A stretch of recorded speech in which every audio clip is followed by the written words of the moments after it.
महाराष्ट्राचे सन्माननीय मुख्यमंत्री उद्धव ठाकरेजींनी देशामधील महिलांवरती होणाऱ्या अत्याचाराबाबत आणि विशेषतः भाजपा शासित राज्यांमध्ये महिलांवरती जे अत्याचार होतात त्यावरती चर्चा करण्याकरता विशेष संसदीय अधिवेशनाची मागणी जी केलेली आहे त्याला आम्ही अनुमोदन देत आहोत। एनसीआरबी 2020चा जो डेटा आत्ताच प्रकाशित झालाय त्या अनुषंगानं उत्तर प्रदेशमध्ये देशामध्ये सर्वाधिक महिलांवरती अत्याचार झालेले आहेत आणि पुन्हा पहिला क्रमांक उत्तर प्रदेशने पटकावलेला आहे। मध्य प्रदेश, कर्नाटक, हरियाणा, आसाम या भाजप शासित राज्यांमध्ये देखील महिलांवरती मोठ्या प्रमाणामध्ये अत्याचार झालेले दिसून येत आहेत। गँगरेप आणि मर्डरमध्ये उत्तर प्रदेश पहिल्या क्रमांकावर आहे, त्यानंतर मध्य प्रदेशचा क्रमांक लागतो आणि आसामचा क्रमांक लागतो। आसाममध्ये जर पाहिलं तर प्रतिलक्ष 154 महिलांवरती अत्याचार झाले, ते देशामध्ये सर्वाधिक प्रमाण आहे।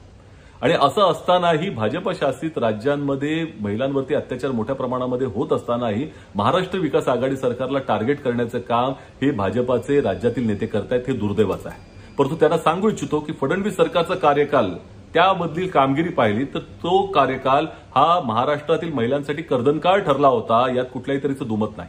एनसीआरबीचाच डेटाच्या अनुषंगानं जर पाहिलं तर 2014 साली आघाडी सरकार असताना केवळ 26,000 घटना या महिला अत्याचाराच्या घडल्या होत्या महाराष्ट्रामध्ये, परंतु त्यामध्ये वाढ ही 2015 पासून ते 2019 पर्यंत फडणवीस सरकारच्या कालावधीमध्ये सातत्याने झाली।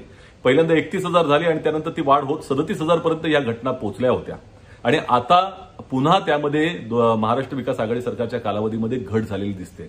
गँगरेप आणि मर्डरमध्ये 2019ला महाराष्ट्र हा फडणवीस सरकारच्या कालावधीमध्ये देशात नंबर 1 होता, 47 घटना तशा झाल्या होत्या, आता त्या 20च घटना झालेल्या आहेत, ही वस्तुस्थिती आहे। आणि त्यामुळेच देश पातळीवरती महिलांच्या एकंदर होणाऱ्या अत्याचारांवरची चिंता असल्यामुळे आम्ही संसदेच्या विशेष अधिवेशनाच्या मागणीला दुजोरा देत आहोत। आणि दुसरीकडे भारतीय जनता पक्ष जो आरएसएसच्या मुशीतनं आलेला आहे, जी महिला विरोधी आहे, विचारधारा आहे, त्यांनी देखील या मागणीला पाठिंबा द्यावा अशी आमची त्या ठिकाणी मागणी आहे। महाराष्ट्र के सम्माननीय मुख्यमंत्री उद्धव ठाकरे जी ने जो महिलाओं के ऊपर देश में अत्याचार जो हो रहे हैं और विशेष तौर पर भारतीय जनता पार्टी के शासित राज्यों में जो अत्याचार हो रहे हैं उनके ऊपर चर्चा करने के लिए विशेष संसदीय अधिवेशन की मांग की है, जिसका हम समर्थन करते हैं। एनसीआरबी 2020 का जो डेटा सामने आया है उससे ये स्पष्ट होता है कि उत्तर प्रदेश जो भाजपा शासित राज्य है ये फिर से देश में नंबर 1 राज्य है महिला अत्याचारों के संदर्भ में। उसके बाद में मध्य प्रदेश हो, हरियाणा हो, कर्नाटक हो या असम हो, जो भाजपा शासित राज्य है इनमें भी बड़े तादाद में ऐसी घटनाएं हुई हैं। गैंगरेप मर्डर में उत्तर प्रदेश फिर से नंबर 1 है और उसके बाद में मध्य प्रदेश और असम का नंबर आता है। और असम में तो प्रति लक्ष्य 1 लाख महिलाओं के अगर गणना करें तो 154 महिलाओं के ऊपर अत्याचार हुए, जो देश में सर्वाधिक प्रमाण है।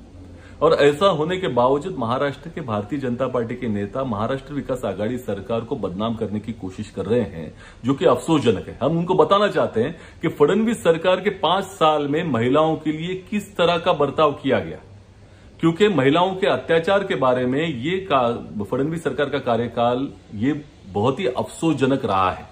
2014 में महाराष्ट्र में आघाड़ी सरकार थी कांग्रेस और राष्ट्रवादी कांग्रेस की, उस वक्त सिर्फ 26,000 घटनाएं महिला अत्याचार की हुई थी, जिसमें फडणवीस सरकार के कार्यकाल में 2015 से जो बढ़ोतरी हुई है 31,000 से 37,000 तक ऐसी घटनाएं बढ़ी थी। दूसरी ओर अभी महाराष्ट्र विकास आघाड़ी सरकार के 1 साल के कार्यकाल में ये घटनाएं में बहुत ही कम हुई हैं, इसमें कटौती हुई है।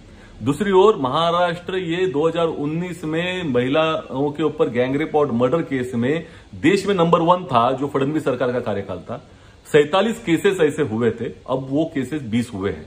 निश्चित तौर पर पूरे देश भर की महिलाओं के बारे में हमें चिंता है और इसी वजह से संसद में इस सभी के बारे में चर्चा होनी चाहिए। हमें अपेक्षा है आरएसएस की विचारधारा जो महिला विरोधी विचारधारा है उसका प्रतिनिधित्व करने वाली भारतीय जनता पार्टी इस जो मांग को संसदीय अधिवेशन की विशेष सत्र की उसका अनुमोदन करेगी, उसका समर्थन करेगी।